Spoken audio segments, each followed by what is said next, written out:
ताउन तंजीम के कामयाब इजलास पर जो है वो सारे पाकिस्तानी मुबारकबाद के मुस्तहिक हैं। हमने मेहमान नवाजी का अपना हक अदा कर दिया और अल्लाह का शुक्र है, खैर खुशी से जो है वो ये मरला अब इख्तिताम पजीर हो चुका है। अब पाकिस्तान आज ने जो है ये पाकिस्तान के लिए बहुत बड़ा एजाज़ था। पाकिस्तान जो है वो न सिर्फ डिप्लोमेटिक हब बल्कि पावर हाउस बन चुका है दुनिया की के लिए। और यहाँ पे दुनिया की दो बड़ी अजीम ताकतें रूस और चीन जो है वो यहाँ पे मौजूद थी।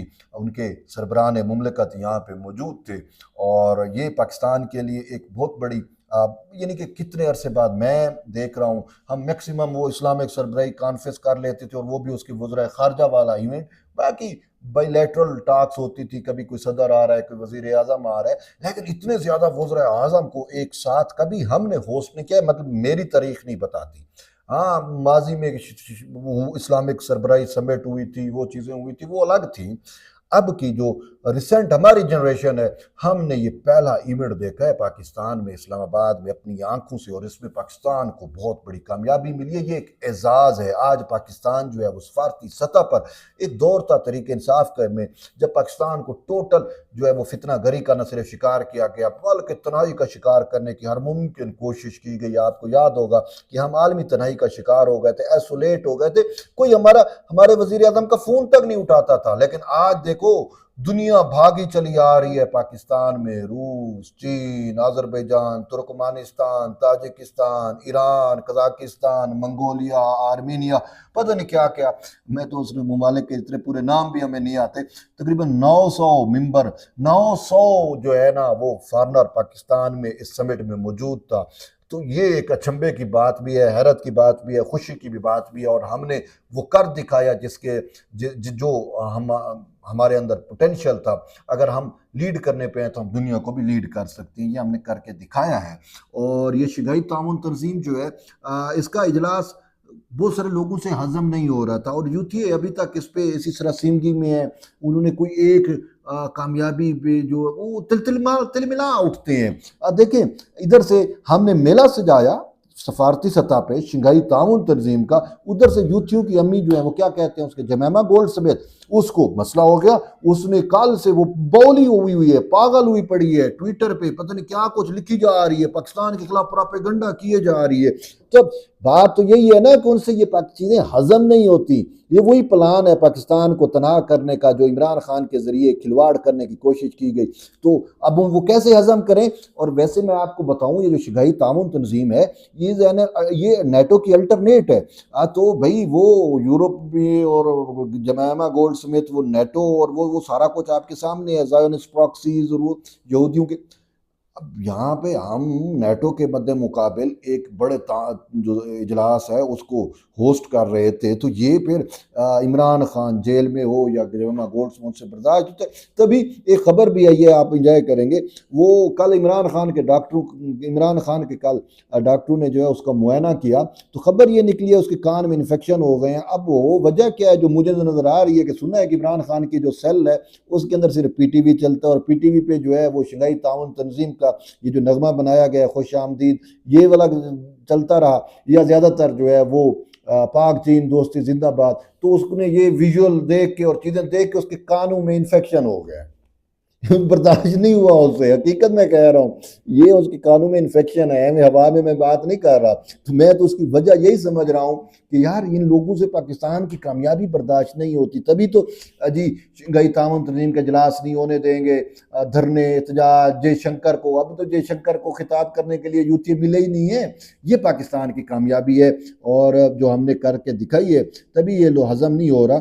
और फिर मैं आपको बताऊं कि दहशत गर्दी के खिलाफ पाकिस्तान का जो बयानिया है उसको बहुत ज़्यादा तकवीत मिली है। और फिर इससे बढ़ के जो हमारी मईशत है उसको बेहतर करने के लिए हमारे लिए नए एवेन्यू खुल गए हैं। रूस की जानिब से पाकिस्तान को ये इनवाइट करना कि आप यूरो एशियन इकॉनमिक यूनियन का जो है हिस्सा बने। अब यूरो एशियन इकॉनमिक यूनियन आप पूछेंगे क्या है, तो मैं आपको बताता हूँ। जैसे ये शंघाई ताउन तंजीम है ना, एससीओ जो है वो नेटो के अल्टरनेट है ना, इसी तरीके से बयान ही जो यूरोपीय यूनियन है, यूरोपीय यूनियन का अल्टरनेट है यूरो एशियन इकॉनमिक यूनियन, ईईयू।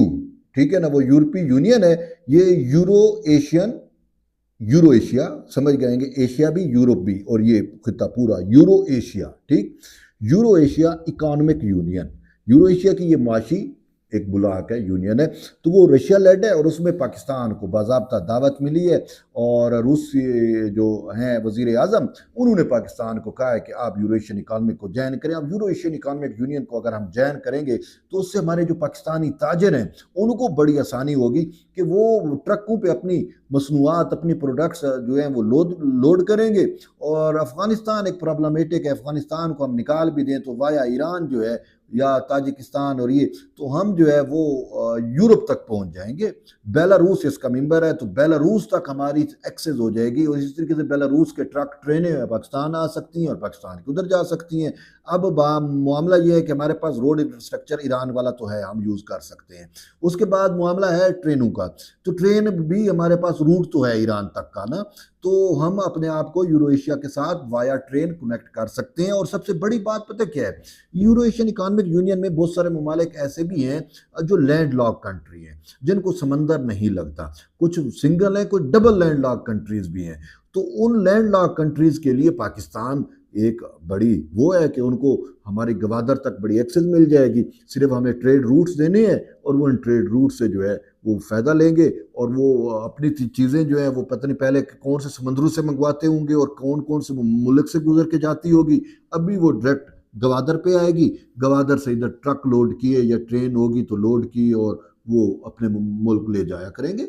तो ये एक बड़ी खुशाइंद बात है, लेकिन इसमें थोड़ा टाइम टेकिंग प्रोसेस तो है, लेकिन ये पाकिस्तान के लिए कामयाबियां हैं। पाकिस्तान डिप्लोमेटिकली जो तनहा था, आज पाकिस्तान जो है वो सफारती मेला सजा के बैठा होता है या बैठा था, ये जो हमने देखा। और सेंटर के में वज़ीर आज़म शहबाज शरीफ थे, और आज से हफ्ता पहले तुर्कमानिस्तान में भी एक इजलास हुआ था जो वो टाइम्स एंड सिविलाइजेशन के हवाले से, और उसमें जो है सदर मुमलिकत गए थे, याद होगा आपको, आसिफ अली जरदारी, तो वो भी सेंटर में थे। वो जो ग्रुप फोटो था, ये भी ग्रुप फोटो सेंटर में। तो आप इन दो तस्वीरों को मैं देखता हूँ ना, मैं खुश हो जाता हूँ खुदा की कसम कि यार अब वो वक्त गुजर गया। अब पाकिस्तान महज़ब कौमों में शामिल हो गया, पाकिस्तान दोबारा डिप्लोमेटिक हब बन गया, पाकिस्तान की अब इंशाल्लाह मईशत भी मजबूत होगी। सिर्फ एक फितना जो हमें दरपेश है कि जब हम अच्छे की तरफ जाने लगते हैं तो वो यूट्यूबर और वो नेगेटिविटी डालते हैं। लेकिन खुशी की बात यह है कि उनकी तमाम नेगेटिविटी के बाद,